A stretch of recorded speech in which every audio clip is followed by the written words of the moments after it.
Praise the lord, హల్లెలూయా. బాగున్నారా? మహాదేవుని సన్నిధిలో కృపా వాగ్దానం వింటూ దేవుని కృపలో వర్ధిల్లుతూ క్షేమాభివృద్ధులంటూ మీరు, మీ కుటుంబం, మీ పిల్లలు, మీ వ్యవసాయ సంపద, జరుగుతున్న ఎడ్యుకేషన్లో బిడ్డలకు మంచి కాపుదల, ప్రయాణ రాకపోకలో దేవుని సన్నిధి మీకు తోడుగా ఉండునుగాక.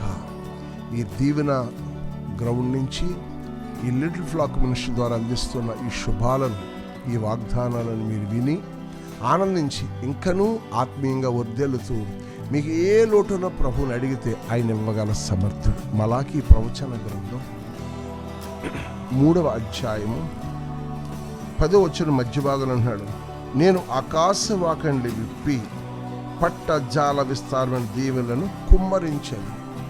నా ప్రభుట దేవుని తన పిల్లలకు ఆకాశవాకండి విప్పి పట్ట జాల విస్తారమైన దీవెనలు ఇస్తాను అన్నాడు. ఈ దీవెన స్థలంలోంచి కృపా వాగ్దానం వింటున్న మీరు దీవెనలు కావాలి అనుకుంటే మీరున్న స్థలములో యేసయ్య వైపు చేతులెత్తాలి. వాగ్దానం వింటూ, వాగ్దానం నమ్ముతూ, వాగ్దాన ప్రకారం జీవిస్తూ ఆయన అడగటం మొదలుపెట్టాడు. ఏమిటి నీవు అడిగేది ఏమిటి అంటే అప్పిమ్మని అడగటం కాదు. ప్రభా, నా బిడ్డకు సంతానం లేక స్థితితో ఉన్నాను, నా బిడ్డకి ఒక ఈవిని ప్రసాదించు, ఒక శ్రేష్టమైన బిడ్డనివి. నా ప్రభు ఆకాశము సింహాసన ఆసీనుడైన దేవుడు విని ఆయన వాక్కును పంపి హన్నా శిలోహములో దేవుని మందిరానికి వెళ్ళి అడిగింది, దేవుడు ఆమెకి ఇచ్చాడు. సమూయేలు ప్రవక్తగా, దైవ ప్రవక్తలుగానే పిల్లలుగా ఉంటారు.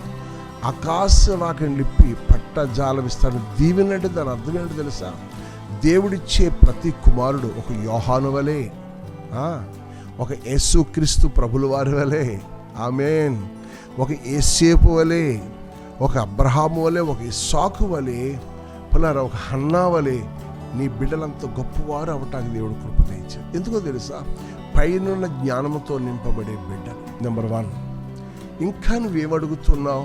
నువ్వు వ్యవసాయం సేద్యం చేస్తున్నప్పుడు, ప్రభా నా భూఫలము ఫలించాలి అనగా నా ప్రభు ఆకాశములు మంచును కురిపించి శ్రేష్టమైన మంచి గోధుమలు నీకు అనుగ్రహిస్తాడు.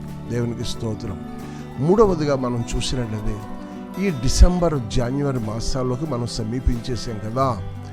ఈ క్రిస్మస్, న్యూ ఇయర్ సంతోషాలలో ప్రభువుని అడగాలి. ప్రభా, 12 నెలలు 364 లేదా 65 దినాల్లో నీ ప్రత్యేక కృపా కాపుదల మాతో ఉంచి ఈ కృపా వాగ్దానం వింటున్నా మా జీవితాలకు ఆకాశము నుండి కృప కుమ్మరించి మమ్మల్ని నడిపించండి. ఇట్టి కృపలో నేను, నా యజమానుడు, నా పిల్లలు, నా సంపద నడుస్తూ నిన్ను ఘనపరుస్తాం. మా నడక నీకు ఇష్టముగా ఉండే జ్ఞానాన్ని పైనుంచి కుమ్మరించండి అని అడిగితే దేవుడు నువ్వు అడిగిన దానికంటే అత్యధికమైన ఆశీర్వాదంతో నింపి నిన్నును, నీ కుటుంబాన్ని, నీ పిల్లలను నడిపించి, పోషించి, సంరక్షించి